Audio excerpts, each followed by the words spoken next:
Paliću koji traje do petka. A sva dešavanja na festivalu prate naše kolege iz redakcije Kulture. Po narednim minutima jutarnjeg programa idemo do naše Milice Rančić.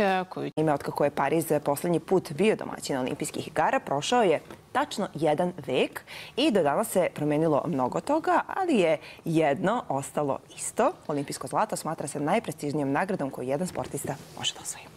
Više od 10.000 takmičara takmičit će se za prestižna olimpijska odličja, a u tome će ih pratiti duplo više novinara.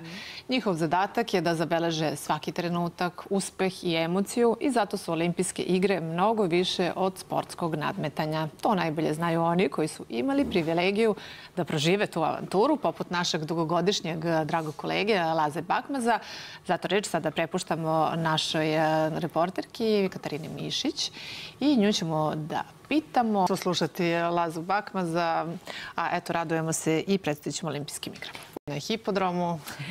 Pa stadion Sokolskog društva Partizan, pardon, Alena Dimića. Da, naslika Srđana. Da, naslika Srđana Dimčića. Takođe hteli i da se zahvale poznatim Mitrovčanima. Da, ali u planu, ako se ne varam, su i 2 murala nova do početka festivala. Ćemo da otkrijemo ko će biti na tim muralima. Pa, morat će da svi za 15. do 17. avgusta. Znači prvo da vide murale i onda na samu lokaciju festivala. Rekli smo drugi festival.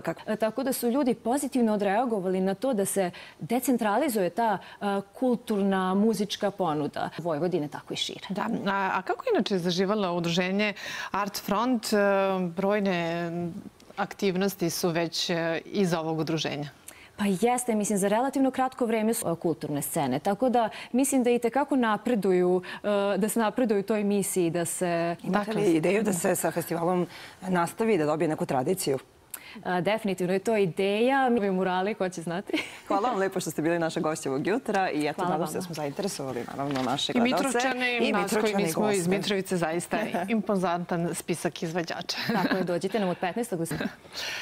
Utorak i petak pijačni su dani u Somboru, a kakva je ponuda, kakva potražnja, kakve su cene, to pitamo našu koleginicu Bojanu Radovanović. Jeste ona nam se uživo javlja iz cveća. Ja će se tako da nežno i osjećajna, moguće.